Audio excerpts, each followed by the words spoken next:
indifference during the 1994 genocide against the Tutsi, and of course the developments that are happening in that regard. I want now to transition to PLO Lumumba. There is something that Lonzen mentioned on Africans intervening being not an African thing, being a crime in itself. If you can give us an overview on African solutions to African problems, and of course, when it comes to strengthening regional and continental responses to genocide prevention. Can it really be an African thing? Thank you. Thank you very much. Let me start, Excellency Ambassador, to stand with you 31 years later to commemorate the genocide. And all of us who are present here must note the clarion call. It is remember, unite, and renew. And when we talk about African solutions to African problems, in the context of the genocide in Rwanda in 1994, we must always remind ourselves that the so-called international institutions were created without Africa. Number two, when we make certain statements, some of which I will make, the apologists for genocide and other inhuman activities are always quick to remind Africans that that is history and it is in the past. It is not. The problems that we have in Africa today are partly, and I dare say, largely a byproduct of the partition of Africa in 1884 and 1885 in Berlin, Germany. And I want to remind us that when the United Nations Charter came into force in 1945 in San Francisco, Africans were not there. When the Universal Declaration of Human Rights came into force in 1948 in Paris, Africans were not there. And that is why you see the architecture of the so-called international instruments are insensitive to African problems. And I dare say that we must always be reminded that classical colonialism may have died, but neocolonialism is alive and well. It manifests itself in different institutions which are post-colonial. For the British countries, it manifests itself in an organization called the Commonwealth, whose head will always be the British monarch. For former French colonies, it manifests itself in an organization called La Francophonie, based in Paris. For the former Portuguese colonies, it manifests itself in the community of Portuguese-speaking countries. These are uncomfortable truths which the colonialists never want to hear, but we must remind them at all times. That is why when you go to the UN, you will find that all African countries can vote all they want, but it takes a veto vote from France to neutralize all that. A veto vote from the UK to neutralize all that. Until the day that we wake up to that reality, we are going nowhere. And I want to tell the Rwandans that when the genocide took place and the international community was silent, for a period of 31 years they were laboring under guilt. They now believe that time has healed that guilt. That is why the sanctions are now coming. It is payback time. You made us feel guilty, we must now pay back. That is how the Belgians are so brazen that when they are invited to the Democratic Republic of Congo, they are coming back again. And they were the authors of the problem. They were the ones who were measuring the size of people's noses. That is the reality. And we in the African continent, unfortunately, are also laboring under inferiority complex, which was inculcated into us through the colonial project.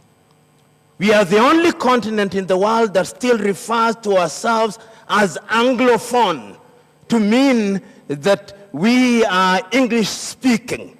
Francophone, to mean that we are French-speaking. Lusophone, to mean that we are Portuguese-speaking. That is how pathetic our attitude towards ourselves is. And I'm suggesting to us that until the day that we mentally liberate ourselves, we are never going to solve our problems. When you tell the Rwandese, the Tutsi in Congo that they are not Congolese, who are they? Who are they? They are Congolese. What made them Congolese was that somebody sat in Berlin and drew a line and created Belgian Congo. When you tell, as Julius Nyerere said, when you are telling them to go, are you also telling them to go with the land? These are the realities. And I want us to remember, we Africans and our friends of goodwill, that the international, so-called international architecture is still psychologically, ideologically, and philosophically arrayed against the continent of Africa. The joy of Europe, unspoken, is an Africa that is disorganized, at war, and that does not function. It is only us who can save ourselves by ensuring that we begin to provide solutions to our own problems. When ICTR in Rwanda was going through the mechanics of trying the perpetrators of the genocide, they were spending money in the billions without solving the problems. It took the administration of the RPF in Rwanda to come up with a gashasha to solve the problem. But we don't see that being reported. No, it is ICTR. Rwanda demonstrated to the world that we can do it ourselves. Right now, we have an organization called the African Union. Its greatest claim to fame is that it is funded externally, funded by European NGOs, funded by European governments, and lately the Chinese. The old English saying is true: he or she who pays the piper calls the tune. As long as we are being funded, we will never be independent. And I'm suggesting that the AU must step up. How can it be that African problems are mediated in Qatar? How can it be that African problems are mediated in Istanbul? How can it be that African problems are mediated in Paris and in Munich? These are the painful questions that we must ask. East African community, as I speak now, is crumbling. There is war in Sudan, war threatened in South Sudan, in the Democratic Republic of Congo, in Somalia. And yet we hear that when the chips are down, some of our leaders call Macron. How can a slave call a former slave master? to tell him or her how to get out of slavery. We are our own source of problems. And the time is now that we in the African continent must ask ourselves what we can do. I'll not belabor the issue. I'll conclude in 3 minutes. We must ask ourselves, what are our institutions doing? How can it be that in the DRC problem, Luanda starts a process, Nairobi starts a process, we meet in Dar es Salaam, we disagree, the president of Angola withdraws, the Kenyans are talking at cross purposes, the EAC and SADC cannot agree. And one day we see our president sitting in Qatar. How can it be? How can it be? How can it be that the chairman of the AUC, what he does is to issue some sterile pro forma statements and does not send a serious mission into the heart of Kinshasa?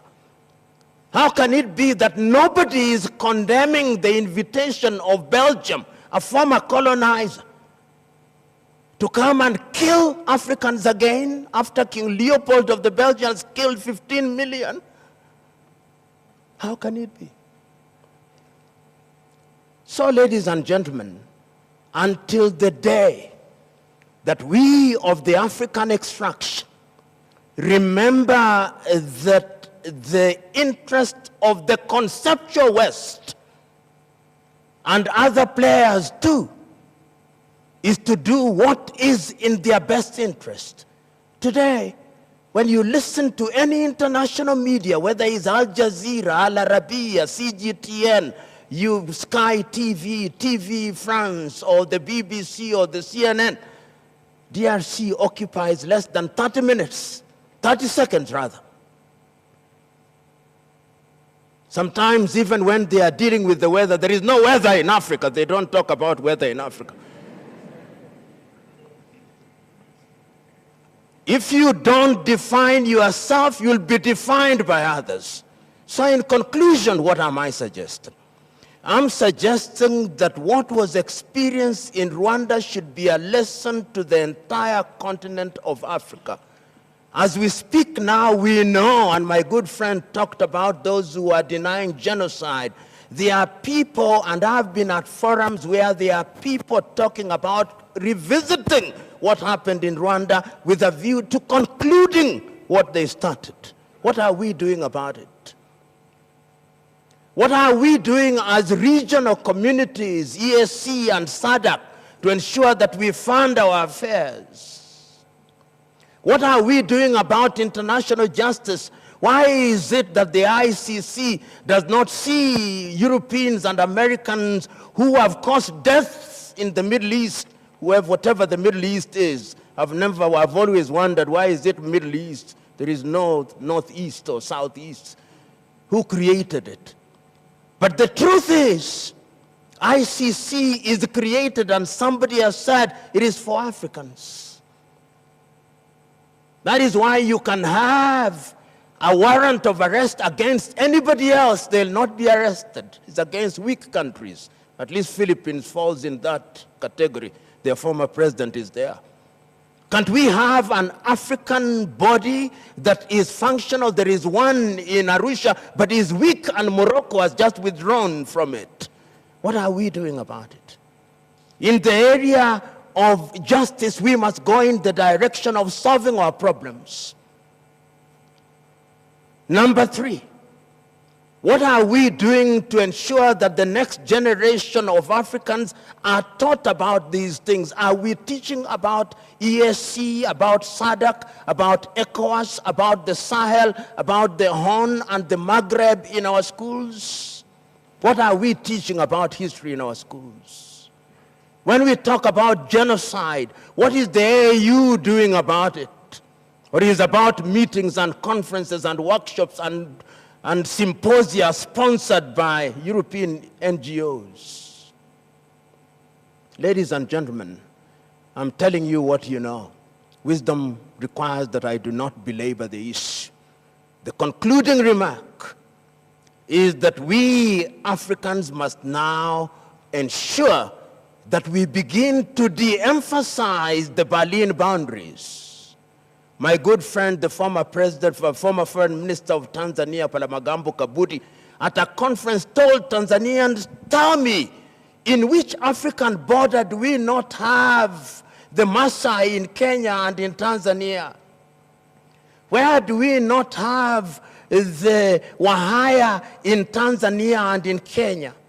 Where do we not have the people, the Wanyamwezi in Mozambique and in other parts of Africa? That is the reality of Africa. We must not give practical meaning to the partition of Africa.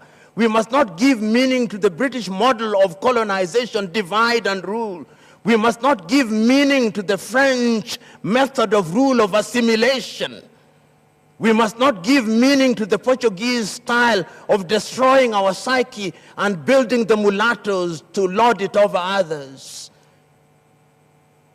Fellow Africans and friends of goodwill here, until the day that we wake up and begin to do things ourselves, we are going nowhere. Others are beginning to do it. Go to Asia now, like them or hate them. The Chinese are doing their things. Like them or hate them, the Indonesians are doing their things. Like them or hate them, the Vietnamese are doing their things. Like them or hate them, the Indians are doing their things. Like them or hate them, the Brazilians are doing their things. The time is now for us to do our things. Only then will we be at the dinner table of civilization and humanity, not as waiters, but as diners. God bless you. PLO, earlier you highlighted on African solutions to African problems. And most of these organizations that we have, whether it's the African Union, we had them even during the 1994 genocide against the Tutsi. And now I want to ask you, looking back in back then at 1994, what were the key failures of African institutions in preventing or stopping the genocide? Thank you very much, Chair. African institutions have always been weak. In 1984, we had the Organization of African Unity as the continental body. And its institutions were weak even at that time. You remember when the OAU came into being in 1963, its key agenda was decolonization. After that, very little was done to make the OAU a body that was relevant to the reality in the continent of Africa. The net effect is that the regional bodies that existed at that time, whether it was the East African Community, whether it was ECOWAS or Maghreb or SADC or Sahel, the Sahelian region, were not properly funded. And once again, we were divided. And this is our Achilles heel, that Africa is always divided and does not read from one page. And in 1994, African voices were eloquent in their silence. Had African countries intervened at that time, perhaps what happened would not have happened. So weakness is part of our problem. Number two, we are susceptible to manipulation. And this manipulation comes about because we are easy to divide. We are divided along those linguistic lines of Francophone, of Lusophone, and of course of Anglophone. And number three, we have this bastardized idea of sovereignty.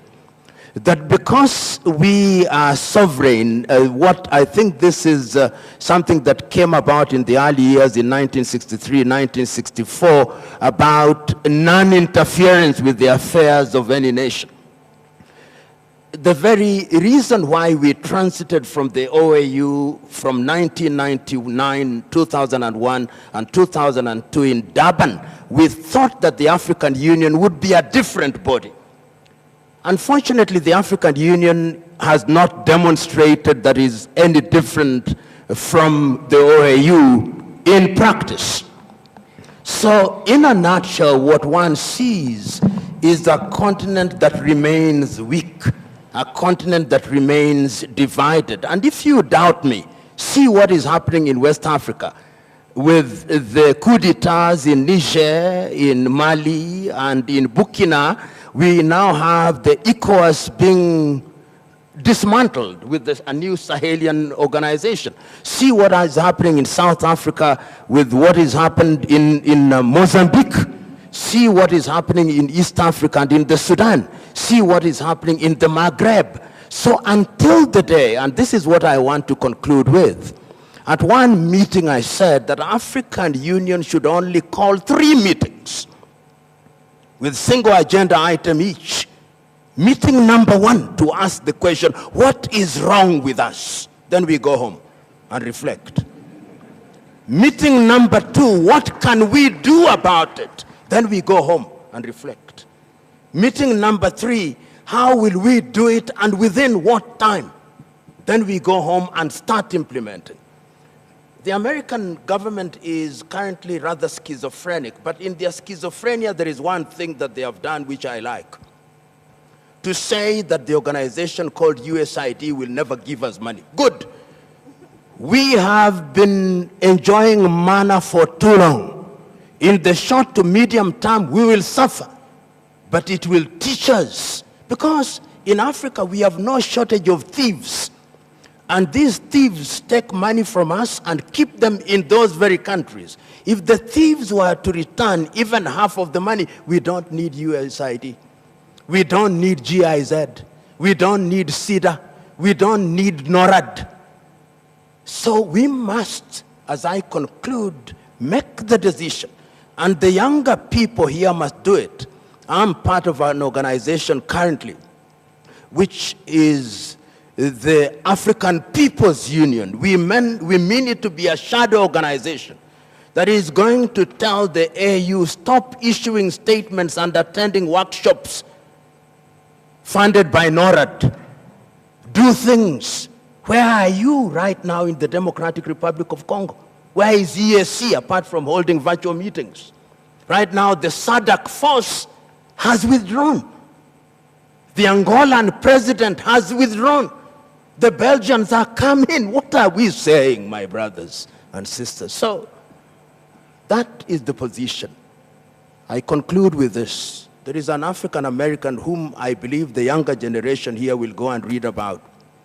John Henry Clark. He said that Africans must stop saying black is beautiful, because black beauty without black power is complete nonsense. We must become powerful in addition to our being beautiful. Only then will we be in a position. The ambassador, you are black, you are beautiful, but you must be powerful. So much. You give good inspirational speeches, which oftentimes goes to the youth. My question is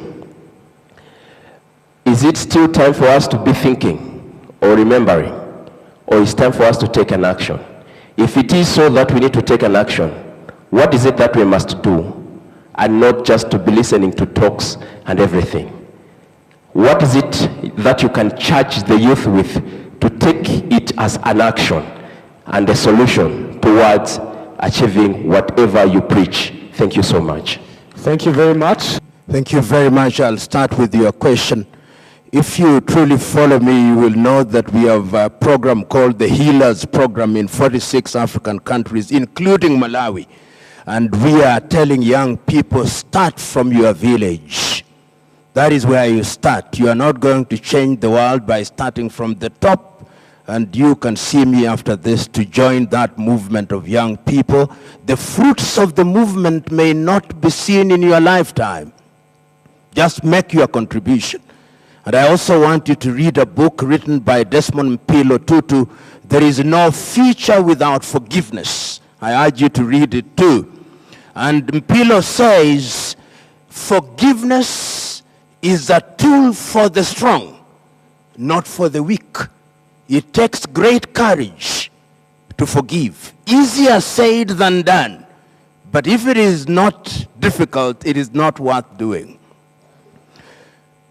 My good friend, you ask about what must we do?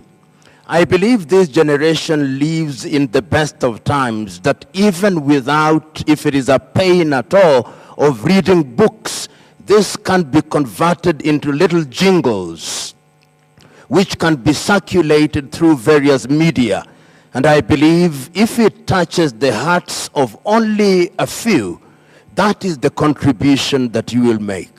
We may wish to change the world in a very dramatic manner, but history has also taught us that changing human hearts does take effort. Ours is to make our contribution and to ensure that the story is told from generation to generation. Remember, there are people who are evil regardless. But as long as those who want to do good are in the majority, they will be neutralized. That is what we must do going forward. And lastly, Africa must organize. We agonize, but organize. A lady called Wangari Maathai made reference to a little bird called the hummingbird. And he said the hummingbird simply brings a little water when there is fire. That is the contribution that you must make. And lastly, all the young people who are here, I urge you to read a poem written by Khalil Gibran. It is a poem by Khalil Gibran, who is a Lebanese American. It is called Fear. I'll not tell you what it says, but in a nutshell, it tells us, be a part of a larger movement and make a contribution. Don't be a person who does not want to make a contribution, however little.